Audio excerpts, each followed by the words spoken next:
Olá, turma. Aqui é a professora Bruna. A gente vai falar hoje sobre átomos e elementos químicos. A ideia da aula é fazer uma revisão sobre alguns conceitos relacionados a essa matéria. Então, vamos lá. Primeiro, gente, o que são os átomos? Até bem pouco tempo atrás, acreditava-se que os átomos eles correspondiam à menor parte da matéria. O que isso quer dizer? Se a gente pegasse a matéria e dividisse elas em inúmeras partículas cada vez menores, a gente chegaria ao átomo, que então seria indivisível. Segundo, então, esse conhecimento que a gente tinha de alguns anos atrás, a menor parte da matéria seria o átomo, ok? Vários modelos, então, a partir daí, foram elaborados para que a gente pudesse entender como que esse átomo é constituído. E esses modelos, eles foram gerados no intuito de explicar alguns fenômenos que aconteciam na natureza, como as transformações químicas e os fenômenos elétricos. Então, a partir desses fenômenos elétricos e dessas transformações químicas, como as substâncias, as moléculas se comportavam nesse processo, a gente fez previsões de como seriam esses átomos, ok? Esses modelos eles foram mudando ao longo do tempo, uma vez que novos conhecimentos, novos testes foram sendo feitos e nos deu uma visão diferente de como que esse processo aconteceria e, portanto, como esse modelo atômico seria. Vale ressaltar que esses modelos atômicos, eles não são fiéis ao átomo, eles são uma previsão de como seria essa estrutura, baseado no conhecimento que a gente tem hoje sobre os fenômenos que eu falei para vocês, tanto transformações químicas quanto os fenômenos elétricos, ok? Inicialmente, um dos primeiros modelos a serem elaborados foi o modelo de Dalton. Segundo Dalton, os átomos eles correspondiam a uma esfera indivisível, baseado nesse conceito de que esse átomo seria a menor parte da matéria, ok? No entanto, 100 anos depois, como eu falei para vocês, com o avanço dos conhecimentos que a gente tem nessa área, foi possível ver, segundo Thomson, de que, na verdade, o átomo não poderia ser uma esfera indivisível. Ele, na verdade, segundo esse cientista, corresponderia a uma esfera com carga positiva, na qual estariam embebidas dispersas cargas negativas, ok? Poucos anos depois, Rutherford ele elaborou melhor esse modelo e fez experimentos com radiação. Nesse experimento com radiação, ele viu que esse átomo não poderia ter esse formato aqui, desculpa. Na verdade, ele teria duas partes distintas. Uma central, que seria positiva, teria carga positiva, ao redor da qual orbitavam cargas negativas. Aqui nesses modelos que eu acabei de falar para vocês, a gente já quebra aquela ideia de que o átomo é a menor parte da matéria, que ele não pode ser dividido, porque aqui a gente já dividiu ele em cargas positivas e em cargas negativas, ok? Pouco tempo depois, 2 anos depois, Bohr, ele melhorou esse esqueminha aqui feito por Rutherford, ok?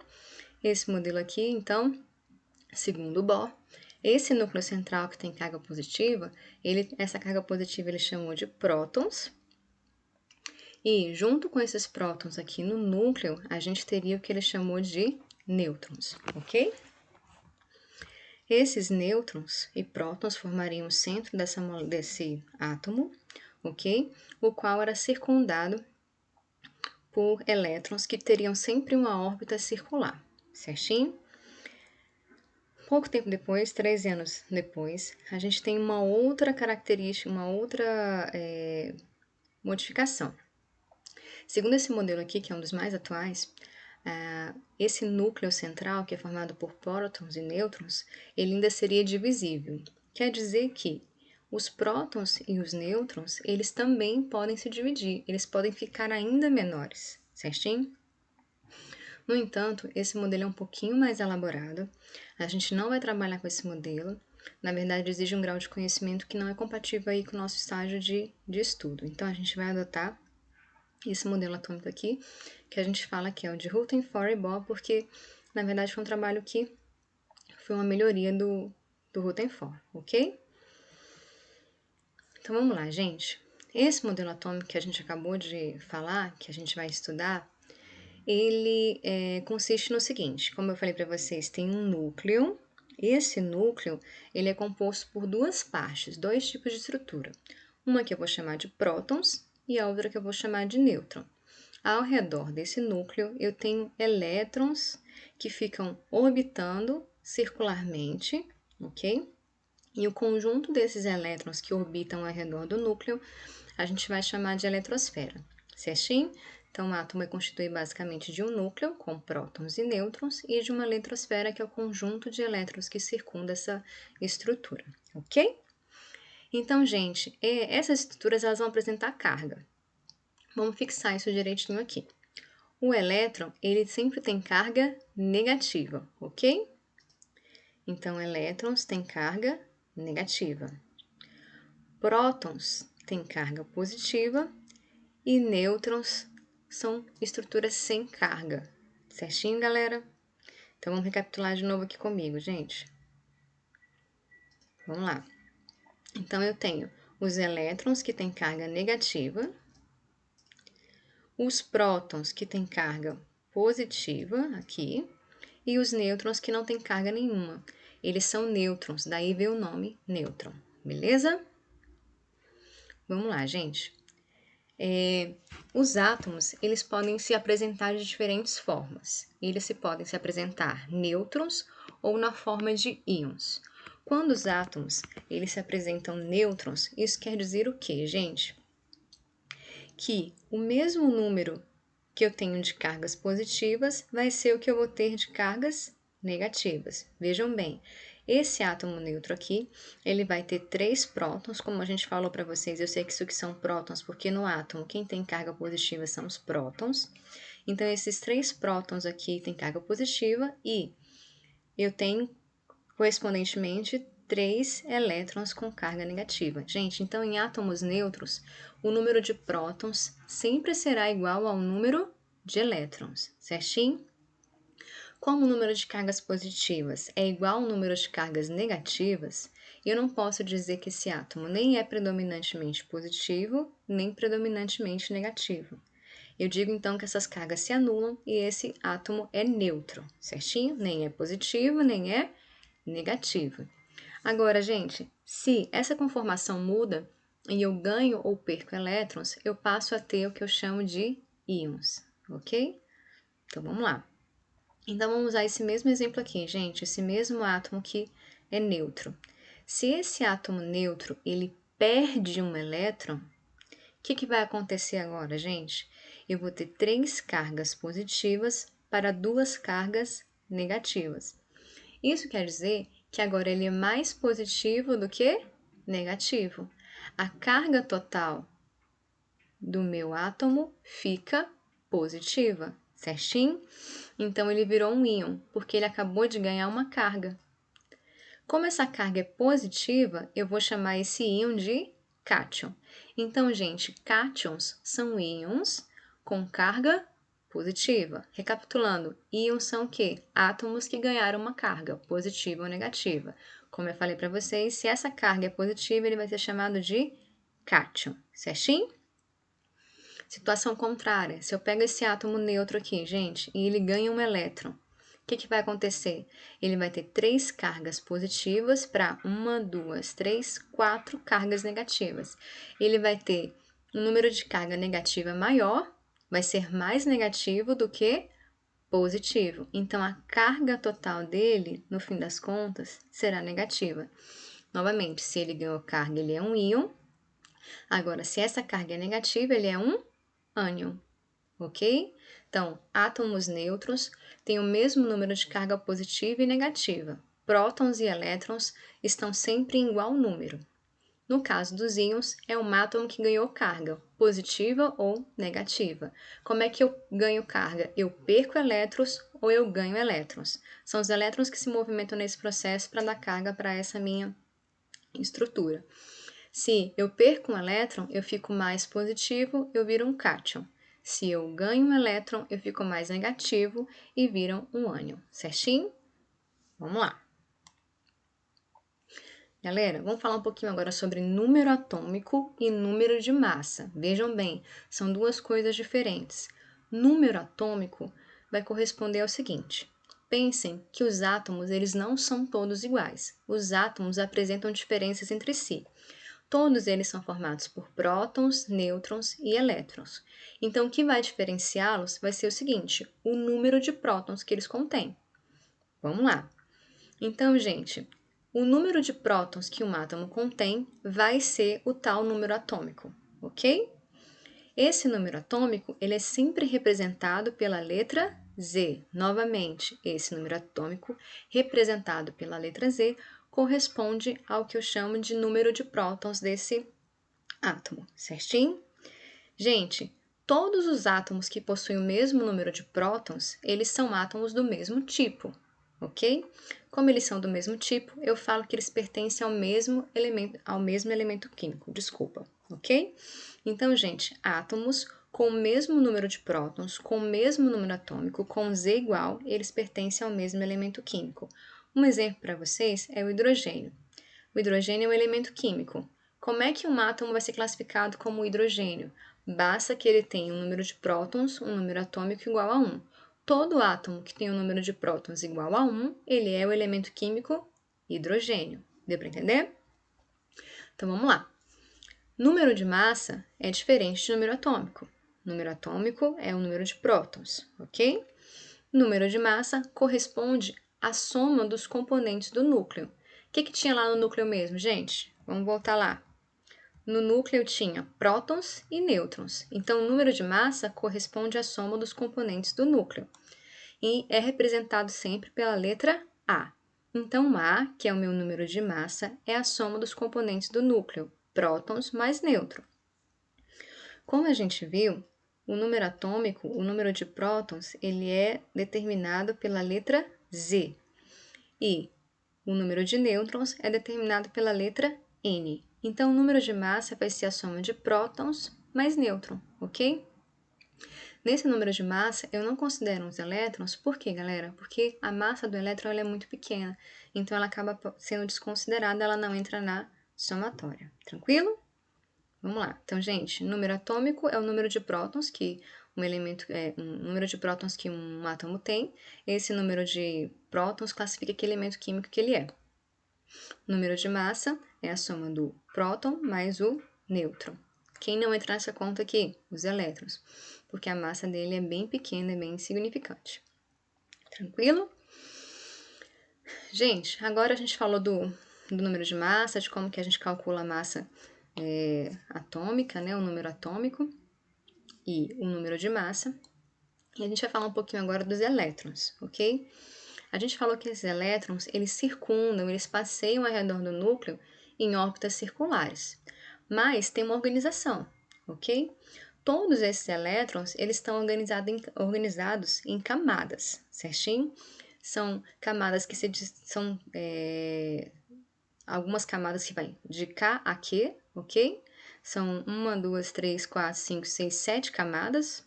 E esses átomos, eles são alocados, eles são organizados em cada uma dessas camadas com alguns critérios. A gente vai ver isso direitinho aqui, ok? Gente, como eu falei para vocês, as camadas estão organizadinhas e nomeadas por letras. K está mais próximo do núcleo e Q está mais distante, certinho? Pensem no seguinte, galera. Dentro aqui do núcleo, eu tenho uma carga positiva oriunda dos prótons, ok? E os elétrons têm carga negativa. O que acontece, gente? Cargas opostas, elas sempre se atraem. Então, essa carga positiva do núcleo está sempre puxando o elétron para perto dela. Por isso que esse elétron fica orbitando ao redor dela, porque ele se sente atraído por ela. Só que observem, gente, aqueles elétrons que estão na camada K, eles estão mais próximos do núcleo, desculpa. E aqueles que estão mais próximos da camada Q, eles estão mais distantes do núcleo. Qual é a grande questão aqui, gente? Imagine o seguinte, esses elétrons todos tendem a querer ficar grudadinhos aqui perto do núcleo porque se sentem atraídos por eles. Mas, o que acontece? Conforme vai se afastando do núcleo, esse átomo ele tem mais energia. Essa energia propicia que ele consiga se manter um pouco mais afastado. Mesmo que a atração seja muito forte, essa energia deixa com que ele, permite com que ele se afaste um pouquinho mais do núcleo. Então, gente, quanto mais distante um elétron está do núcleo, mais energia ele tem. E o interessante é que a gente pode fazer o seguinte: em algumas transformações químicas, você pode, por exemplo, dar energia para esse átomo. Se você dá energia para esse átomo, um elétron que estava aqui nessa camada, ele pode pular para a camada seguinte, certinho? E ficar mais distante do núcleo. No entanto, se você faz o contrário, você tira energia desse átomo aqui, o elétron perde energia e se ele está mais fraco, ele cede mais à atração do núcleo. Então, ele cai para camadas mais baixas. Nesse processo, ele vai liberar a energia que ele tinha absorvido.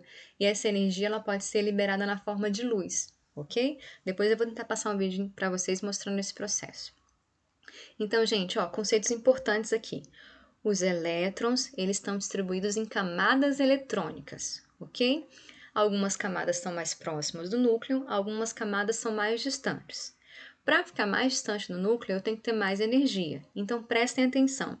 Quanto mais distante do núcleo ele tiver, mais energia esse elétron vai ter. Mais energia vai existir nessa camada. Certinho? Tranquilo até aqui? Então, vamos lá, gente. O que a gente tem que ter em mente também é o seguinte, que em cada camada dessa, de K a Q, eu tenho um número de elétrons específicos que cabem nessa estrutura. Por exemplo, na camada K, que é aquela que está mais próximo do núcleo ali, só vão caber 2 elétrons, certinho? Já na camada L, ela é um pouco maior, ela vai comportar 8 elétrons. A camada M, 18, N, 32, O, 32 também, P, 18 e Q, 8. Então, cada camada dessa vai ter um número específico de elétrons que ela suporta, que ela comporta. Se eu quiser distribuir esses elétrons nessas camadas, eu tenho que obedecer esse limite máximo. Então, vou fazer um exercíciozinho básico aqui, gente. Imagina o seguinte, você tem um átomo que você sabe o número atômico dele. Lembra o que é número atômico, gente? Vamos lá. Número atômico é igual ao número de prótons. Digamos que esse número de prótons é igual a 20. A gente vai dizer aqui que esse átomo ele é um átomo neutro. Lembra que o átomo neutro, o número de prótons, é sempre igual ao número de elétrons? Então, se o número atômico desse cara aqui é igual a 20, o número de elétrons também vai ser igual a 20. E eu vou pegar esses elétrons agora e distribuir nessas camadas aqui que eu acabei de falar para vocês. Vamos lá, então? Então, gente, na primeira camada, desses 20 elétrons aqui, vão caber quantos? 2. Então, nessa primeira camada, eu vou pôr 2 elétrons. Botei 2 elétrons aqui. Na segunda camada, cabem mais 8. Então, vamos lá. 1, 2, 3, 4, 5, 6, 7 e 8, que é o máximo que ela suporta. Na última, cabem até 18. Não quer dizer que vai ter 18. Cabem até 18. Vamos lá. Nas duas primeiras, desculpa, eu coloquei um total de 10. Restam agora quantos, galera? Mais 10. Então, nessa aqui, 1, 2, 3, 4, 5, 6, 7, 8, 9, 10. Eu coloquei mais 10 elétrons, ok? Cabe tranquilo 10 elétrons? Cabe. O máximo é 18, certinho? Então, gente, quando eu tenho um átomo, por exemplo, que tem 20 elétrons, ele vai ter só quantas camadas? 1, 2, 3. Eu só vou explorar as outras camadas se o meu átomo tiver mais elétrons, certinho?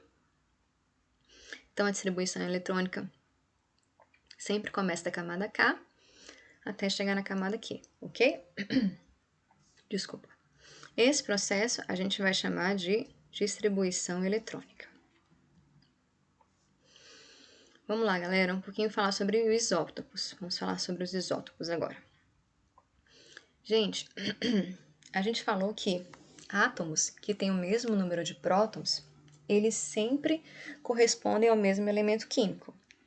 Só que eu vou ter átomos de um mesmo elemento químico que vão ter isótopos, vão ter átomos diferentes daquele mesmo elemento químico. Como assim? Se eles têm o mesmo número de prótons, O que vai diferir neles vai ser o número de nêutrons. Então, gente, esses 3 átomos aqui correspondem a um átomo de hidrogênio. Como é que eu sei isso, gente? Porque a gente falou que o número de prótons, o número atômico, ele, quando é igual, ele corresponde ao mesmo elemento químico. Então, esses 3 aqui têm o mesmo número de prótons. O elemento químico que tem um número de prótons igual a 1 é o hidrogênio, certinho? E aqui, então, eu tenho 3 átomos de hidrogênio. Ele vai ter um próton e um elétron, um próton e um elétron, um próton e um elétron. A única diferença realmente vai ser o número de nêutrons. Então, aqui eu tenho 3 isótopos do elemento químico hidrogênio, certinho? Esse aqui não vai ter nenhum nêutron, esse vai ter 1 e esse vai ter 2. Observem, gente, que todos eles têm o mesmo número atômico, que é igual a 1, pertence ao mesmo elemento químico, tem o mesmo número de elétrons, só que no fim das contas, o número de massa deles vai ser diferente, ok? Por quê, galera? Lembra que o número de massa, ele corresponde à soma de prótons mais nêutrons? Aqui eu vou ter 1 próton mais 0 nêutron. O número de massa vai ser igual a 1. Aqui eu vou ter 1 próton e 1 nêutron. Número de massa igual a 2. Aqui eu vou ter 1 próton, 2 nêutrons. Número de massa total igual a 3. Então, gente, isótopos correspondem ao mesmo elemento químico, diferem na quantidade de nêutrons e sempre vão ter o que, gente? Número de massa diferente. Certinho? Nós vamos ter também alguns isótopos ditos radioativos. O que são isótopos radioativos? São elementos químicos instáveis. O que isso quer dizer? O núcleo dele ele pode emitir algumas partículas, ele pode emitir o que a gente chama de radiação. O que seria essa radiação? Ou esse núcleo vai emitir a própria estrutura, que seriam prótons e nêutrons, ou ele pode emitir ondas, como as ondas de raio-x, por exemplo, certinho? A gente usa, inclusive, essas ondas de raio-x emitidas por alguns isótopos radioativos para exames, como que a gente faz para ver a nossa estrutura óssea, certinho? E também a gente usa esse processo aqui, que é extremamente energético, na produção de energia, certinho? No entanto, via de regra, esse processo é extremamente perigoso. Se você estiver exposto a um isótopo radioativo, o que pode acontecer? Essa partícula emitida pelo núcleo aqui, que é um próton ou um nêutron, ela vai ser liberada de forma muito energética. Pode penetrar o seu tecido, pode penetrar a sua célula, chegar ao seu material genético e fazer modificações no seu DNA. Quando isso acontece, isso pode causar algumas doenças no seu corpo, como o desenvolvimento de câncer. Então, gente, é extremamente perigoso a exposição a isótopos radioativos. Até mesmo no raio-x, a exposição tem que ser controlada. Você não pode ficar frequentemente, no espaço curto de tempo, se expondo a esse tipo de onda eletromagnética. Então, gente, sempre que vocês observarem esse símbolo aqui, ele é o símbolo de radiação, ele é um símbolo de que naquele local tem isótopos radioativos emitindo radiação. É um sinal para a gente de perigo, a gente tem que se manter distante e tomar cuidado, ok? Então, muito bem. Então, galera, era isso. Eu usei como referência o livro de vocês, o Telares de Ciência, do Ensino Fundamental, ok? 9º ano. E eu espero que vocês tenham entendido, que não tenham ficado nenhuma dúvida. Até a próxima aula. E vou passar exercício, vou postar os exercícios para vocês já na plataforma, ok? Então, até mais. Foi isso.